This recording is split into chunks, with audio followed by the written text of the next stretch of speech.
Bonjour, aujourd'hui démontage de la pendule russe de grand-mère. Donc c'est un modèle de pendule qui a dû être fabriqué en très grosse quantité pendant peut-être des décennies. On en trouve encore assez facilement dans les marchés aux puces.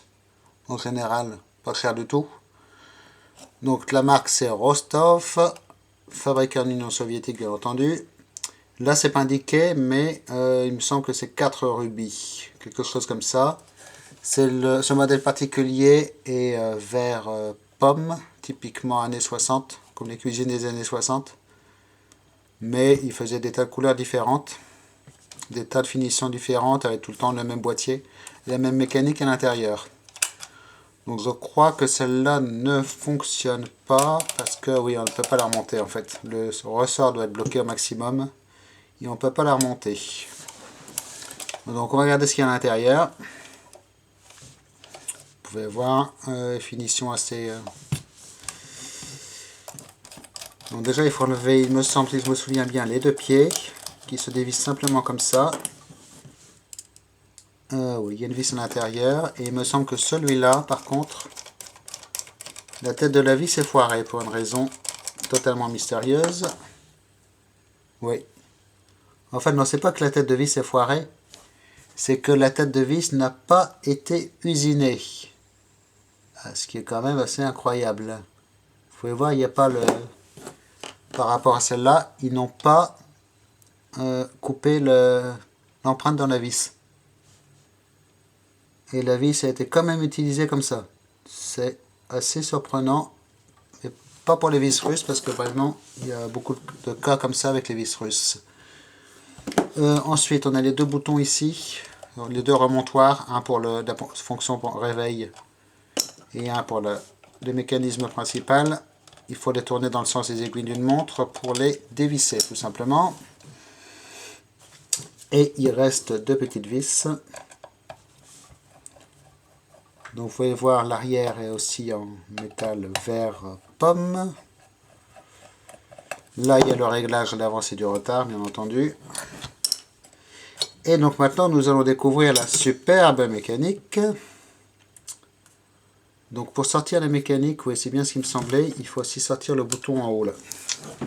Pour sortir le bouton en haut, il faut réussir à le pincer. Que je trouve la bonne outil pour faire ça, voilà. Donc là, il faut pincer un peu et ça devrait, voilà, ça sort comme ça, c'est découpé comme ça, et là on se retrouve avec une vis en plus. Qui n'est pas serré du tout, heureusement. Ça s'en va. Et maintenant, ça s'en va aussi d'ailleurs. Il y a encore l'encadrement plastique ici. Vous pouvez voir, le ressort est complètement détendu. En fait, ce qui se passe, c'est que il ne veut pas, se remettre en place. Il est cassé d'ailleurs. Voilà le problème. Le ressort est cassé. Donc je vais m'amuser. Je pense qu'il va falloir que je sorte complètement du truc pour l'enlever, parce que je ne pourrais pas de toute façon remettre en place la mécanique dans cet état-là. En général, c'est assez dangereux ces trucs-là, il faut y aller doucement.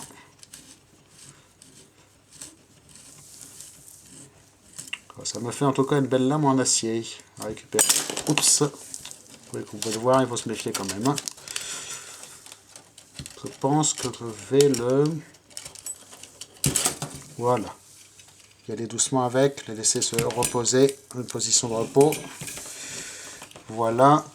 Et l'autre côté, lui est encore attaché, bien entendu. Ah, c'est vraiment de la camelote. Donc, c'est pas le sujet de la vidéo. Le sujet de la vidéo, c'est de regarder le reste de la mécanique. Donc, celui de la lame, par contre, semble encore être en bon état. D'ailleurs, on peut voir qu'il est beaucoup plus petit. Et lui, il faudrait pouvoir le remonter. Voilà. Lui, il faut le remonter comme ça. Et d'ailleurs, ça déclenche l'alarme. Parce qu'il faut peut-être faire... Voilà. La réarmer comme ça. Donc celui-là, ça va. Il faut le remettre en place. Mais l'autre, Apparemment il achève, donc il faut que je me débrouille pour le finir de l'enlever. Ah, ben voilà. Tout simplement comme ça. Donc c'est pourquoi l'horloge ne fonctionne pas. Dans ces conditions-là, bien entendu, ça ne peut pas fonctionner. Et il faut se méfier avec ça, parce que c'est un truc qui peut vous couper un doigt assez facilement. Hein.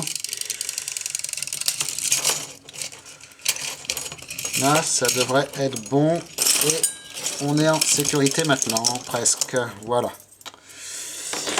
Et donc il y a l'autre partie qui, elle, va rester à l'intérieur. Donc, le sujet de la vidéo au départ, c'était de vous montrer la mécanique.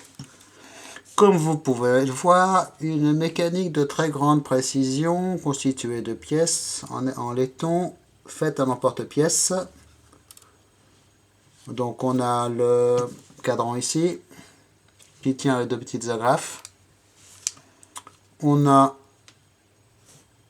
une plaque en acier et la mécanique elle-même constituée de pièces en laiton. Des engrenages de grande précision. Là, le logo du constructeur. Peut-être un code de date de fabrication ici, 387, ça pourrait être 1987. Donc, ça semble assez évident que c'est complètement archaïque et dépassé pour 1987 comme construction. Oui, alors, concernant les rubis, on en a un ici. Un ici. On le voit là, petit point rouge. Il devrait y en avoir deux autres, il me semble. Peut-être pour le... Non, même pas l'échappement. Donc, je ne suis pas super calé en horlogerie, mais je sais que là, on a le ressort principal qui est cassé. Qui va mettre sous tension, en fait, cette pièce-là, qui s'appelle l'échappement, avec cette roue qui tourne sur un ressort qui s'appelle, il me semble, un ressort spirale. Et c'est ça, en fait, qui va faire fonctionner l'horloge, qui va fabriquer les secondes, entre guillemets, avec ici, on va venir régler la tension de ce ressort spirale. Et c'est ça qui va faire l'avance ou le retard et qui va faire la précision de la pendule. Le réglage, en tout cas, de la pendule. Après, la précision dépend de tout le reste, donc bien entendu. Donc on voit comment c'est fabriqué ici. On ne risque pas d'aller très loin niveau précision, mais les montres, les vraies pendules, les vraies montres mécaniques sont réglées avec des machines spéciales qui vont mesurer la fréquence d'oscillation de ce ressort spirale. Une fois que j'avais failli acheter un de ces appareils sur eBay, mais il y a eu une surenchère à la dernière minute. Donc là, on voit tout simplement le reste du mécanique, du mécanisme, que des engrenages, avec ici un système anti-retour en fait pour le remontage du ressort, pareil de l'autre côté. Et ça, c'est la petite cloche qui va venir, je vais le remettre en place dans la boîte, qui va venir faire le bruit de l'alarme quand il est dedans. C'est censé sonner comme ça plus ou moins.